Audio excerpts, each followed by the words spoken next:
You never know what to wear in these types of events, so I decided, all right, I'm going to go for the accountant at Hogwarts. and just know, you cannot take a tax deduction and an elder wand unless you're Slytherin, because there can only be one person doing that, and that's Harry Potter. So you've been warned since it's about to be tax season. That's pretty good. I went with the UNC Nikes because just thought I'd stay on the brand here with UNC. But we're really glad you're here. AI is really the conversation. It's something that we've been talking about for a year, that everyone talks about. I don't go to a party now that someone doesn't ask me about AI, and I'm sure you're in the same boat. So now that it's mainstream and everyone's talking about it, what is it you like to tell people? What do people need to know about AI, and maybe about what you've been doing for the last 3 decades? I feel like ugly duckling syndrome. Nobody cared about this stuff over a year ago, right? It's so surreal. Can you hold it a little closer? Yeah, nobody really cared about this technology, and then all of a sudden it all went crazy last year. We were all toiling away in obscurity for 20 plus years. I mean, we just didn't call a lot of things. Here's a surprise. What did we used to call these things? Well, when we discovered the baby version of Watson at IBM, we were calling the AI assistants, we were calling multimodal boards. Hosted became cloud. Cascading lattice transduction became neural networks. I mean, we were using the word adaptive, not generative, right? So it was all these style of things that were happening. And it's just been surreal last year. But look, when Google Voice came out, with our last company, our sales just skyrocketed. This ChatGPT thing is a very curious turn of events, because it wasn't supposed to come out that way, because they broke some rules to bring it out that way, as you well know. And so it's been a surreal time. I would say, right place, right time in some ways, but not really. I mean, we're lucky that it's happening in our lifetime, because there's been folks that have been toiling away long ago. By the way, my chief scientist still carries a letter everywhere he goes in his briefcase from a Pan Am flight in 1981, handwritten by Fred Jelinek, who invented speech recognition of Hopkins fame. And in it, he's saying, hey, why don't you come over to work with me on the real artificial intelligence of the self-organizing type. That's over 40 plus years ago, right? So imagine, the people that have toiled long ago in order to make these realities. The only thing that changed in the last year is everything collided: software, hardware, networks, cloud, desire, risk, from great power competition. All of these things, came to a head and started moving things forward. And it's a significant amount of capital as well. We now have it at our fingertips. We have the ability to chat into it in our daily lives, but you're working at much more of an enterprise organizational level. Can you tell us a little bit about what that means, and kind of how Pryon works, and then what that means for enterprises? Yeah. What's one of the things that people are typically proudest of in their academic campuses? What about in our civic institutions? We typically hold a library, as a center of knowledge in our ecosystems and campuses. And yet, for the totality of the Fortune 500, they do not have a centralized repository of truths that they use to manage their workflows and their personnel and their clients and partners and things of that sort. That's missing. It doesn't exist. And so when you think about the enterprise software stack that makes up what? ERP, CRM, all these buzzwords, right? Capital letters and things like that. There are DocuSigns and things of that sort. There's nothing that actually blends all of these things together so that you can use them within sub-second, right? You have to log into each of these different applications and things of that sort. They're quite cumbersome. And so we saw that, many years ago, that there would be this new unified construct in these businesses. And in some ways, we knew that we had to catch our own football. We helped, create a lot of the consumer experiences people take for granted. By the way, there's a lot of trivia associated with North Carolina's place in AI history. Steve Jobs hid the iPod R&D team in North Carolina. People don't know that. In a nondescript building outside of the Charlotte airport. And so when I departed IBM, in my frustration, because they weren't going to greenlight what was baby Watson at the time, and imagine what was playing in my head was similar to South Park's Cartman. I said, screw you guys, I'm going home. And we started picking off top scientists from Dragon, from ViaVoice, from different semiconductor companies like NVIDIA, Broadcom, Intel at the time. And a year into it, I don't know if any of you have seen Silicon Valley, the TV show, the comedy that lampooned, a conference called TechCrunch Disrupt. I was the only Southeast company presenting at the very first one in 2007. And out of my pocket, I pulled out a Razor flip phone, and I spoke into it in crickets. Nobody knew what the heck they were seeing. And Andreessen was sitting right in front of me. Marissa Mayer, Guy Kawasaki, the famed evangelist from Apple. What they didn't know at the time, and I wasn't allowed to say, is that I had the prototype of Siri in my pocket.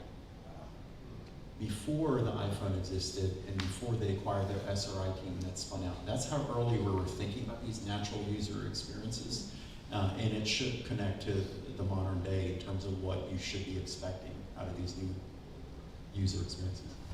So you've talked a lot about kind of how it's grown. This is also not your first company and not your first major investment here. You recently closed a $100 million Series B investment round. I'm going to take an aside and tell a short little story in this. We had a common friend, Randy Meyer, who many of you know. He thought I needed to talk to Igor, and while he was on this quest for this next investment round, and Igor was kind enough to screen share his pipeline.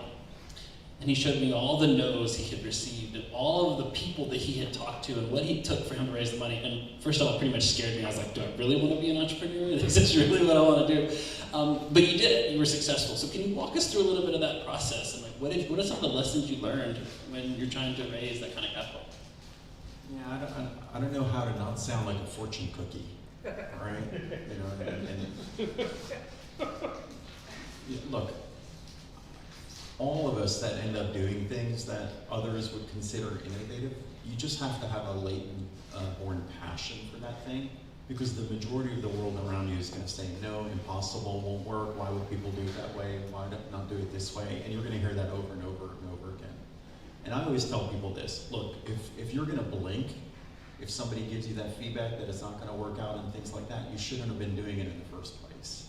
And so Bezos actually puts a nicer construction on it. He basically says this: for all of us that ever worked in large-scale entities, whether it's universities, whether it's big tech or big pharma or things of that sort, you can get 99 yeses, but the wrong person says no. Your project is canceled and never gets funding and things of that sort. And what Bezos said, when you go out and you start an independent venture, you can get 99 no's. But as long as you get one yes, you're off to the races and you get to try out that thing that you think the world needs. And so I always find it comical when I meet, especially first-time entrepreneurs, and I'm like, hey, what's your fundraising plan? And they're like, hey, here's my 10 favorite VCs. I'm going to pitch them, and I'm going to get 5 term sheets out of it, and I'm going to pick my favorite, and I'm going to print out my T-shirts, and we're going to high-five each other, and we're going to get our fancy coffees and things of that sort, and Roseway wine dispensers and nap pods. And I'm just, laughing my head off. I'm like, you think it's even easy for me? The only thing that's easier for me is the doors open a lot easier. I still have to compete with the rest of you and your great ideas because it's still a meritocracy. It still has to have a business case associated with it, and it still has to be practical and have a large TAM and stuff like that. That doesn't change. And you're a great storyteller. I've heard some of your stories before. Can you give us one that's like, kind of in that realm of trying to raise capital, something that happened, or just maybe just a really interesting moment, or some person or something you met along the way? Oh, goodness. Here's a fun one. Well, I don't know. There's so many.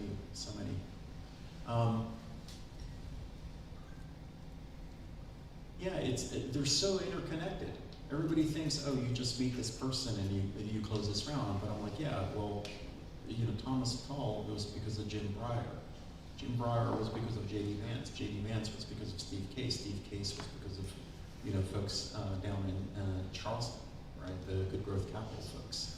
So it's all interconnected, and those happen because of a Bank of America executive that I knew in the past as well.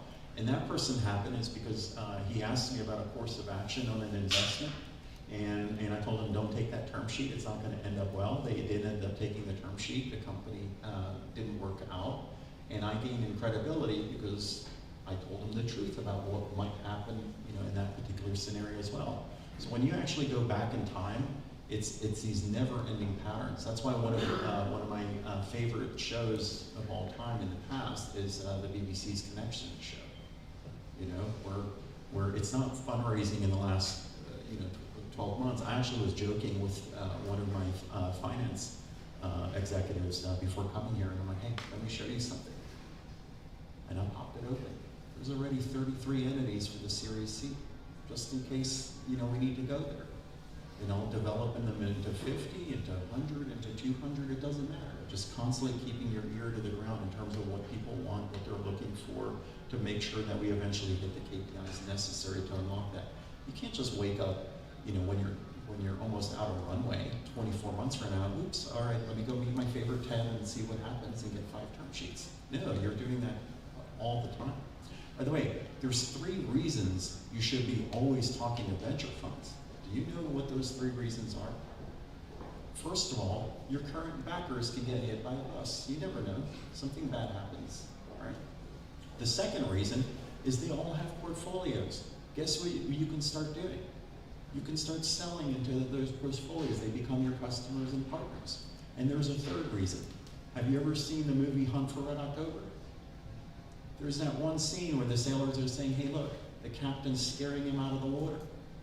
If I show them, hey, here's the category that I've identified that we're going to lead, and good luck to you if you get somebody pitching you anything close to me, I'm not going to stop. They're not going to have a good time in those waters. There's 3 reasons to always be talking to these folks. You once told me something about you may die. You should almost die every year. Your company almost dies every year. Can you explain that a little bit and kind of what you meant by that? Oh yeah. So there's so many people that high-five each other when it's a good day. I feel like that old Greek CIA officer in Charlie Wilson's War. If you're having a good day, I tell my team, you know what?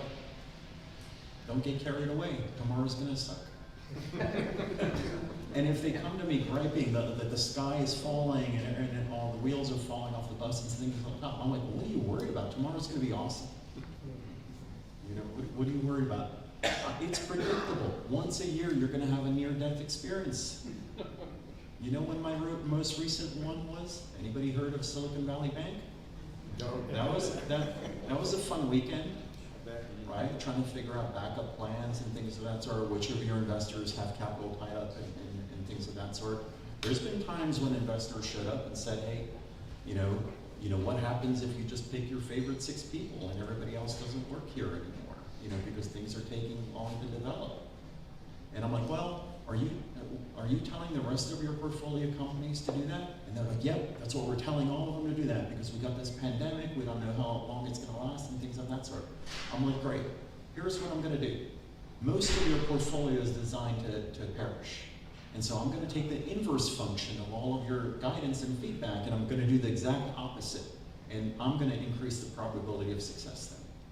I just follow counterintuition. When somebody tells me to do this, and I'm like, all right, are you telling everybody to do this? Then I'm going to do the exact opposite and see what happens. Because the numbers actually bear out.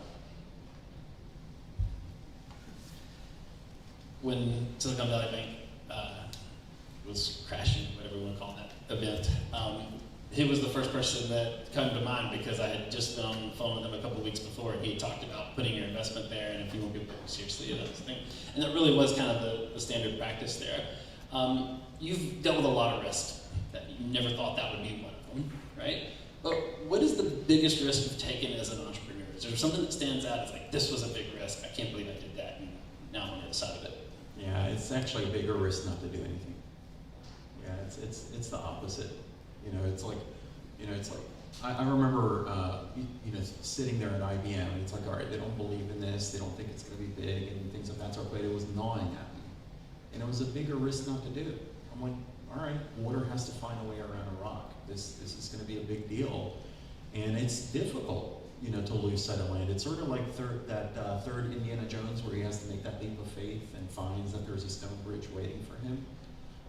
One of the things that I can now tell people leaving Google, Apple, and Amazon and all of these brands, I'm like, look, they're like, should I come here? What will happen? This and that. I'm like, you're going to get to see what your bare hands can do. If you need to hide there under process and structure and the safety in your nap pods and your free lunches and stuff like that, by all means, come here if you want to see what your hands can do in a year, 5 years, and 10 years. That's what the rest of us are doing here. And as long as you trust yourself, then something's going to happen. But I'm not coin operated. I'm really passionate about the field that I'm in. It's a joy to bring to what? To reduce the distance between knowledge and people, especially to support people that are tending to critical infrastructure. It takes a while. You have to get a little bit more mature to realize, because when we're younger, I think we fight against the personas that we might become, because we're like, oh my God, I'm going to become a chef, I'm going to become a pilot, I'm going to become a football player, I'm going to be a golfer, I'm going to be a race car driver. You're trying all these different outfits on, if you will. And I remember I was trying to reject AI because I was afraid that I would become like Jim Carrey, like the Pet Detective, typecasted. Because remember, nobody really cared about it. But then, here's the thing that I actually tell entrepreneurs. Oh, and I have a piece of trivia for you then. Another piece of North Carolina trivia. So I gave a speech at the NASCAR Hall of Fame down in Charlotte. And this guy chases after me in the parking lot after I give a talk like this. He's like, hey, I really need your feedback and help and guidance and counsel and something. I'm like, what's going on? He's like, well, I'm a teller. I'm a bank teller at Wells Fargo, First Union, whatever was rented at the time, maybe Wachovia. And I'm like, okay. And he's like, but I have this other big idea that I'm working on. What should I do? In order to do this thing, I have to second mortgage my house in order to leave my job and do this full time. I'm like, look, I don't know what to tell you. That's only an inside out. This looks like a serious decision. But when you lie there at 2 o'clock in the morning, staring at the ceiling, where is your mind wandering? Is it supporting people in your help desk and things of that sort? Or are you all consumed about that piece of technology that you want to create? And why do you want to create it? He's like, well, if I make this thing, it actually has 2 purposes. It actually becomes something that pharmaceutical companies can use in order to reduce the probability of cancer. And it can also be used in non-lethal arms, so that people don't get hurt by bullets and things of that sort in police actions. I'm like, I think you have your answer. A year later, he gets in the Guinness Book of World Records, and that's how the Carolina Reaper pepper was born. Pretty good North Carolina trivia question there. That was good. We're going to open this up to the crowd for questions, so be thinking about that question. And while you think about that, I'm going to ask you one more. You kind of mentioned the hiring process and trying to recruit people. So what are you looking for in a team member? If you're going to make an offer for someone to come work in your company, what's the expectation? What do you look for in them? Yeah, I'm kind of looking for adulting in some ways. Because look, there's big tech and there's the stuff that they do, and they're shoving as many ads in our faces and putting as many videos in front of teenagers' eyes and things of that sort. And I'm looking for people that have a serious purpose now. I'm like, look, there's 4 major problems in the world right now. You have wars in different places, you've got a pandemic that could still mutate and do a lot more damage than it's already doing. You have economic distress. All of us technically on a global stage are 1%ers. Right? And you have climate change. These are the 4 horsemen of the real apocalypse, right, that we all face. Why are you trying to change my head into Barney the dinosaur with generative AI? Knock it off. You have God-given talents. Why don't you use them for something more serious? So that's the first thing that I say.